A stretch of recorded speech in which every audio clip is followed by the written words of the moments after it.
How many entries can be evaluated under this latest design? Well, it depends. You have to you use the square root of the total. That gives you the number of blocks.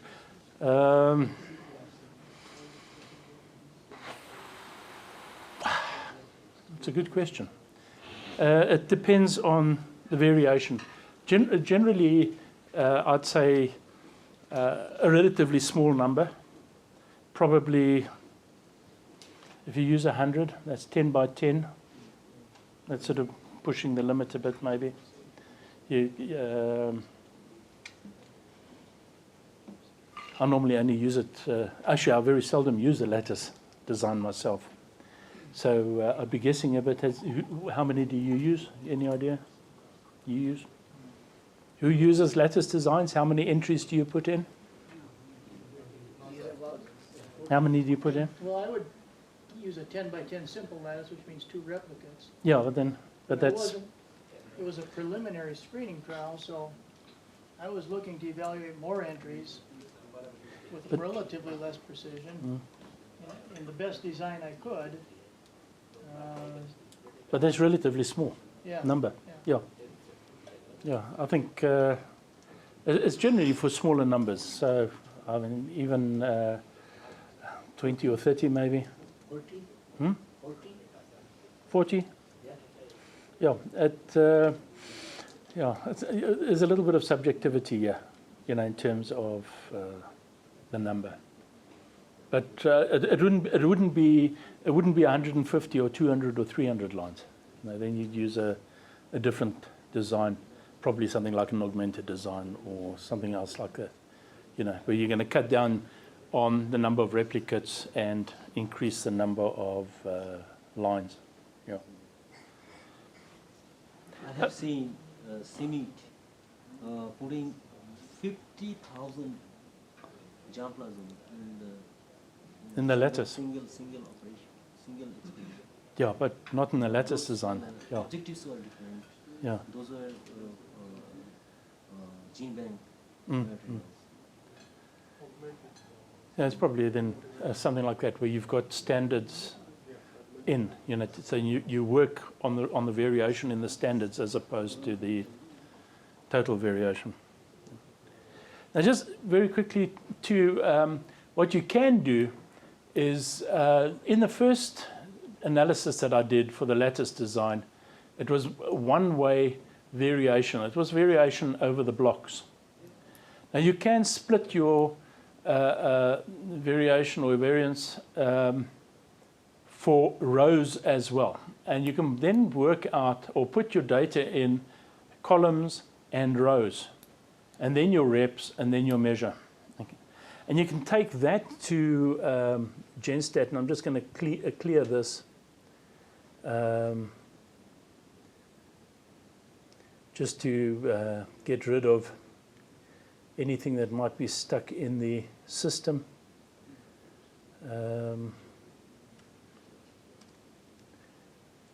I can just import that again.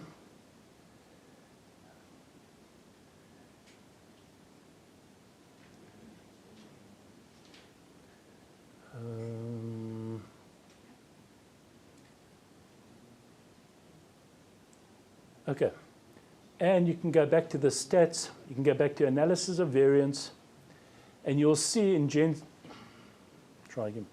You'll see in GenStat it's got a second option for the lattice design, rows and columns. You can enter there your Y-variate is measure, treatment is the entries, replicates, and now you've got rows, you've got columns, and you can choose your options again of LSDs or whatever you want. Okay, and run. And you'll see the output is very similar. The difference here is that your total sum of squares has now been partitioned for column and row effects. Okay, and that's now removed from the residual. And the residual value here is slightly smaller. In this case, it's not that much smaller. I think the previous one was 22. This is 18. And But essentially what it's doing is it's taking out some of the variation associated with row effects in addition to block effects, and you can make the comparisons again as you would there. Okay, so those are the two options you have. You've got to press the right buttons. So those are the two options you have with a lattice design. And essentially the basic question is, do the genotypes differ in terms of disease resistance? Okay. Now you could have used a different experimental design, you could have used a randomized block. They all work on the same principle, basic principle, okay, and they answer those type of questions. Do treatments differ?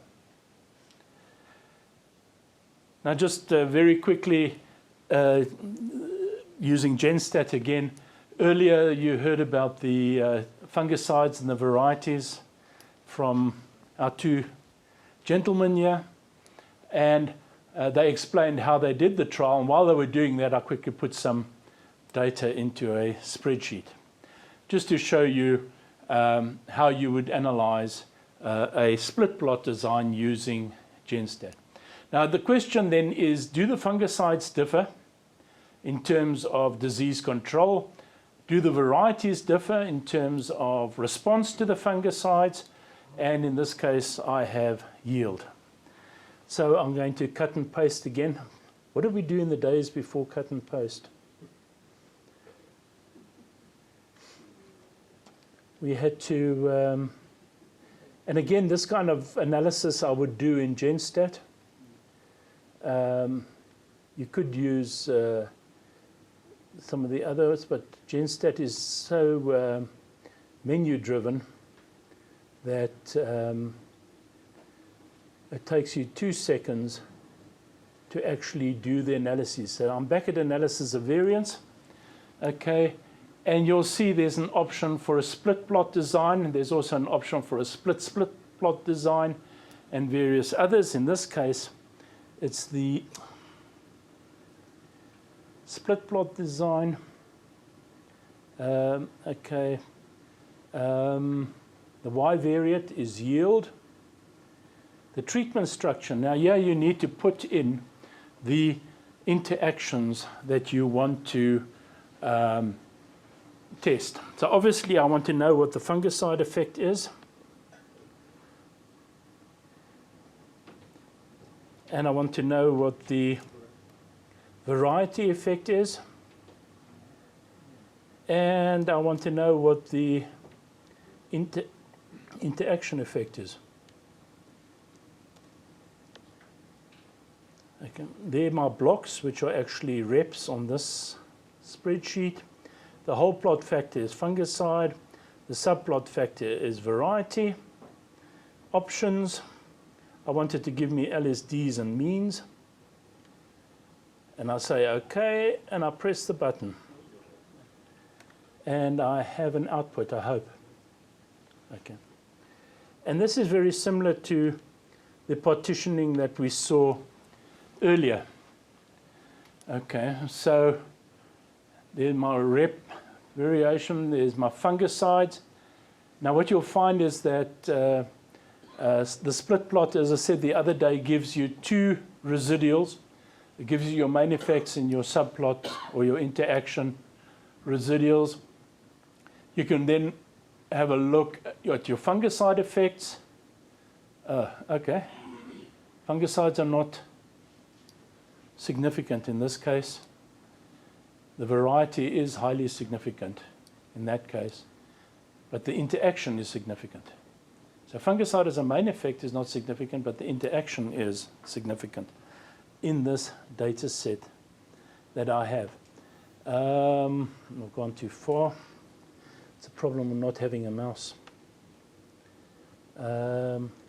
If you look at your table of means, okay, before I do that, let me just go to my, you'll see you also got the LSDs down here. So if you're going to compare where we are fungicides, you need about 2.6, the varieties 0.63, and the interaction, you have an LSD value, depending on the comparisons you're going to do. And you can then go to your means table, and you can see the fungicides. Remember, your LSD is protected by the probability, okay, and it was non-significant, so you wouldn't do a comparison there. You can compare your varieties and separate them on the basis of LSD, and you can then also look at the interactions. And if you look at this, you will see that in terms of yield, you got a response there. You didn't get a response there. You got a response there. Okay, so you got a significant interaction effect between the variety and the fungicide. And you can then make biological deductions, as we did with the number of genes involved or whatever physiological components that make up the variety and various other things. And you can then start making biological deductions.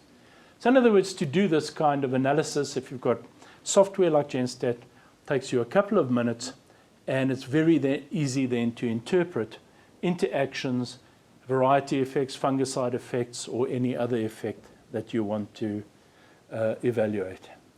And the advantage of a split plot is it's quite easy to handle. You don't have a whole mixture. You know, if you're using a factorial, you might have the fungicide 1 here and fungicide 1 over there and fungicide 1 over there. It makes it manageable, and it also optimizes utilization of space as well. So a split plot is a very useful analysis for this kind of work. Okay. So those are two experimental designs using analysis of variance to answer the question, do treatments differ? Okay, are we okay on that? Straightforward? Nothing to it. All right.